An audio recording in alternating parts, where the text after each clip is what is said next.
Hello everyone. Question number 2 ऐसा question है जिससे आपसे 2-3 कॉन्सेप्ट आपके क्लियर हो जाएँगे। तो चल के हम क्वेश्चन नंबर 2 देखते हैं। बहुत आसान सा क्वेश्चन है और कई बार आया है ये। क्वेश्चन नंबर 2 कहता है कि find the palindrome of the given number range. मतलब कोई हमें नंबर का रेंज दिया हो गया है मिनिमम और मैक्सिमम, उसके बीच में जितने भी पैलिंड्रोम हैं हमें बताना है। तो अब सबसे पहले आप जानो कि पैलिंड्रोम नंबर क्या होते हैं। पैलिंड्रोम नंबर वो नंबर होते हैं जिनको रिवर्स करने पे एक्चुअल नंबर बन जाए। मतलब पैलिंड्रोम नंबर वो नंबर हुए जिस नंबर को हम रिवर्स करें वो ओरिजिनल नंबर ही रहे, तो वो पैलिंड्रोम नंबर होते हैं। जैसे मान लो कोई एग्जांपल ले लो, 1 टू 1। अब 1 टू 1 को हम रिवर्स करेंगे तो 1 का हो गया 1 2 1, तो 1 टू 1 का रिवर्स भी 1 टू 1 ही हुआ। तो ये पैलिंड्रोम नंबर है।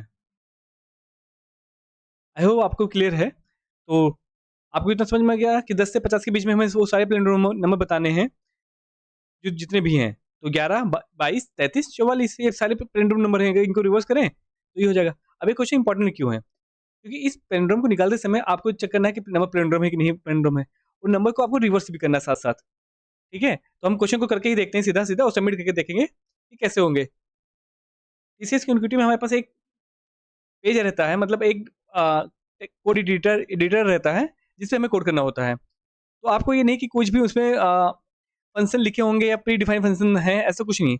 सारी चीज आपको खुद से लिखने हैं। तो ठीक है, हम यहाँ पे लिखना चालू करते हैं। तो एज इंक्लूड हम पहले स्टैंडर्ड लाइब्रेरी को ऐड करेंगे, ये आप मत भूलना, क्योंकि कई बार स्टैंडर्ड लाइब्रेरी ना होने की वजह से हम एक इनबिल्ट फंक्शन को, जैसे स्टैंडर्ड फंक्शन होते हैं, हम उनका यूज नहीं कर पाएंगे। तो इसमें तो हालांकि उतनी जरूरत नहीं पड़ेगी, बट आगे पड़ सकती है क्वेश्चनों में। तो आप प्रैक्टिस ही बना लो, जनरल प्रैक्टिस बना लो कि आप इनको लिखोगे ही लिखोगे। एज इंक्लूड इनपुट आउटपुट के लिए आयो स्ट्रीम ले लेते हैं यूजिंग नेम। अब एक मेन फंक्शन बनाते हैं। मेन फंक्शन में हम उन दोनों नंबर का एंट्री करा लेंगे, इसका स्टार्ट नंबर का और इन नंबर का। दो नंबर हो गए हमारे पास। अगर टीसीएस में ऐसा होता है कि जैसे जैसे उसका मैसेज लिखा हुआ है वैसे वैसे आपको करना है। जैसे अगर आपको मान लो कि वहाँ पे लिखा होता है कि इंटर फर्स्ट नंबर, तो वहाँ पे ऐसे मान लो जो भी अगर कैपिटल में तो कैपिटल में, स्मॉल में तो स्मॉल में, ठीक है, स्टार्ट एंड एंड नंबर। तो आपको ऐसे भी लिखना है कि अगर वो लाइन क्लियर अगली लाइन में एंट्री कराया है तो अगली लाइन में होना चाहिए। दोनों नंबर को क्या कर लेंगे, सीन कर लेंगे, इसको स्टार्ट को और किसको, एंड को। दोनों नंबर की एंट्री हो गई। अब हमें क्या करना है, एक रेंज बतानी है किसकी, कि एक स्टार्ट पॉइंट दिया गया है, एंड पॉइंट दिया गया, उसके नंबर बीच में कितने पैलिंड्रोम नंबर हैं। तो हम इसको रेंज बताने के लिए एक लूप चला लेते हैं। लूप इसलिए चला रहे हैं कि हम हर एक नंबर को चेक कर रहे हैं ना लूप के, तो इसलिए हम उनका लूप चला लेते हैं। अब लूप में क्या करेंगे, कहाँ से चलेगा, स्टार्ट से चलेगा, कहाँ तक चलेगा, एंड तक चलेगा, क्योंकि उस नंबर तक हमें बताना है ना। कॉलन एंड आई, हर एक नंबर को बढ़ाते हुए, क्योंकि ऐसा तो है नहीं कि हमें रेफरली नंबर दिया गया, एक एक नंबर का दिया गया तो इसमें इंटीजर ले लिए। अब इसमें हम क्या करेंगे, हम उस फंक्शन को कॉल करेंगे किसको, जो हम बनाने वाले हैं, जो पैलिंड्रोम चेक करेगा, चेक पैल, ठीक है, पैलिन, ठीक है। इसमें क्या पास कर देंगे हम, इसमें हर एक नंबर को पास करते रहेंगे। फंक्शन हम लिख लेते हैं, वो फंक्शन कौन सा किस टाइप का होगा, वो फंक्शन हम बना लेते हैं। वाइड बना लो, बूल बना लो, कोई भी क्वेश्चन भी करना हो वाइड बना लेते हैं। कोई रिटर्न टाइप नहीं चाहिए हमें उसका, चेक पैलिंड्रोम नंबर होना चाहिए, इंट n होगा। अब हम यहाँ पे क्या करेंगे, हमें क्या करना है, रिवर्स नंबर से चेक करना है उस नंबर को। तो इस नंबर को रिवर्स करने जा रहे हैं, तो इस नंबर को कहीं स्टोर भी कर लेते हैं हम, एक नम नाम का वेरिएबल बना देते हैं, उसमें हम नम n डाल देते हैं। उसके बाद हमें क्या चाहिए, इसका रिमाइंडर भी चाहिए होगा, क्योंकि रिवर्स करते समय उसका रिमाइंडर भी देखते हैं। अब आपको तो पता ही होगा कि रिवर्स कैसे करते हैं, अगर ये नहीं पता तो हम डिस्कस भी कर लेंगे कि रिवर्स नंबर कैसे करते हैं। तो नंबर जब तक हम वाइल लूप चलाएंगे, जब तक नंबर डिवाइड बाई जीरो ना हो, ग्रेटर देन जीरो ना हो, तो कहाँ पे स्टोर कराएंगे, रिमाइंडर को लेंगे। रिमाइंडर का हम निकालेंगे नंबर का रिमाइंडर, नंबर का रिमाइंडर ऐसे निकलेगा। क्या होगा उसमें, उसमें किस में डाल देंगे हम, रिमाइंडर में डाल देंगे। बट अगर सबसे पहले नंबर रिमाइंडर होगा तो वो हर बार रिमाइंडर बढ़ता रहेगा, नंबर को ऐड करता रहेगा, तो उसको हम मल्टीप्लाई कैसे करेंगे, मल्टीप्लाई करेंगे 10 से, प्लस मल्टीप्लाई 10 किसको, रिमाइंडर को, रिमाइंडर क्या है आर। अब ये लाइन हम अभी डिस्कस करते हैं, आपको ये लाइन क्यों लिखे हैं, कैसे वर्क करता है, ठीक है। आप बस देखते रहो कि हम ये उसके बाद क्या करेंगे, नंबर डिवाइड बाई 10 कर दिए, क्योंकि हर बार नंबर को छोटा करते जाएंगे ना हम। इतना हो गया, रिमाइंडर हमें पता चल गया, रिमाइंडर क्या हुआ। उसके बाद हम बाहर निकलेंगे लूप से, यहाँ पे चेक लगाएंगे किसके साथ, रिमाइंडर के साथ, और जो ओरिजिनल नंबर था, ओरिजिनल नंबर किसमें स्टोर है, नम वेरिएबल में स्टोर है, नम वेरिएबल के साथ। अगर वो नंबर, दोनों नंबर सेम हुए तो क्या करना है, प्रिंट नंबर में बताना है ना, तो आर को प्रिंट कर देंगे, और साथ में हम ये मैसेज यहाँ पर प्रिंट करेंगे, ये मैसेज हम प्रिंट कर लेते हैं यहाँ पे। जिस टाइप का मैसेज वहाँ पे अगर रहेगा उसी टाइप का मैसेज आपको लिखना है। अगर वो कैपिटल में लिखा है तो कैपिटल में लिखना है,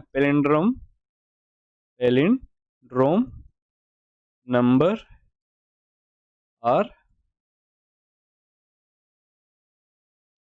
इसे हम यहाँ पे क्लोज कर देते हैं, ठीक है। अब हम नंबर डाल के देखें, कंपाइल करें।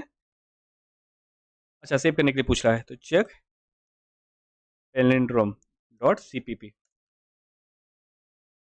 कंपाइल रन हुआ, यहाँ पे वो दिखा CLU, हर बार यहाँ पे स्पेल मिस्टेक होता है मुझसे, अब आई थिंक ये ना हो।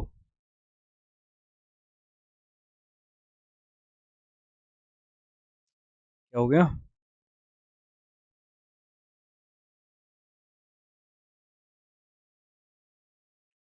तो 10 से 50 के बीच में नंबर डाले तो 11, 22, 33, 44 आ गया।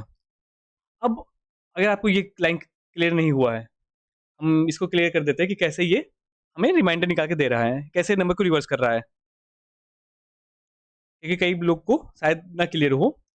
तो देखते हैं कि अगर मान लो हमने कहा कि 9 लाइन लिखा है कि मान लो कोई नंबर हमारे पास है 1 2 3। अब हमें नंबर को रिवर्स नंबर क्या होगा, इसका रिवर्स नंबर होगा 3 2 1। बट एक काम कैसे किया, मान लो हमारे पास ये क्या था, एक एन थी, हमने क्या किया वहाँ पे, रिमाइंडर लिया 0, और एक क्या चलाया, एक वाइल लूप चलाया।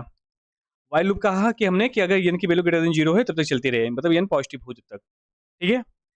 हमने कहा कि रिमाइंडर रिमाइंडर शुरू में 0 था, रिमाइंडर में यहाँ पे देखो, रिमाइंडर को मल्टीप्लाई हो रहा है, 0 मल्टीप्लाई हो रहा है 10 से, प्लस ये अगर हम इसका मॉड लेंगे, एन मॉड 10 करेंगे यहाँ पे, तो सबसे पहले क्या आएगी 3, तो यहाँ पे क्या आएगा 3, कहाँ जा रहा है, ये स्टोर हो रहा है रिमाइंडर में, तो रिमाइंडर में क्या आ गया, रिमाइंडर में हमारे पास आ गया 3, ठीक है।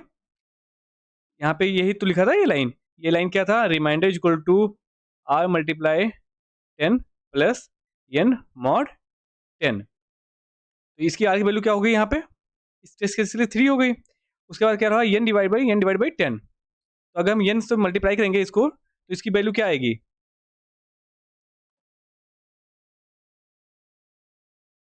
अगर 10 से 123 को डिवाइड हो रहा है तो इसकी वैल्यू क्या होगी, 10 2, 10 2 जा 20, रिमाइंडर क्या बचा 3, ये क्या आया 12, तो एन की वैल्यू हो गई यहाँ पे 12।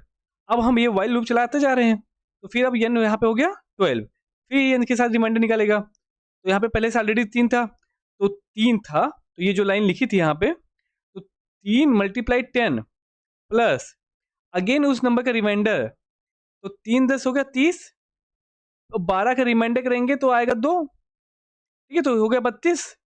अगली बार ये फिर से डिवाइड हुआ, तो इसकी वैल्यू अब आ गई यहाँ से कट के 1 बची, एक ग्रेटर देन 0 है, फिर 1 यहाँ पे आया, फिर इसका रिमाइंडर निकालेंगे जो यहाँ पे 32 था, आर की वैल्यू। अब 32 डिवाइड मल्टीप्लाई होगा किससे, 32 मल्टीप्लाई होगा 10 से, प्लस फिर डिवाइड करेगा उससे, तो इसकी वैल्यू आ गई 1, तो 32 हो गया 320 प्लस 1, तो हो गया 321, और एन की वैल्यू हो गई 0, एन की वैल्यू यहाँ पे हो गई 0, आपकी बार ये हो गई 321 हो गई, तो आर की वैल्यू क्या हो गई एट द एंड 321, कहाँ से, जब लूप से बाहर निकला, तो ये उसका रिवर्स नंबर हो गया। वही चीज यहाँ पे हो रहा है, वही चीज यहाँ पे हो रहा है कि हम बार बार यहाँ से नंबर निकाल रहे हैं और ये रिवर्स होता जा रहा है, ठीक है। इतनी वीडियो देखे आपके लिए बहुत बहुत थैंक यू।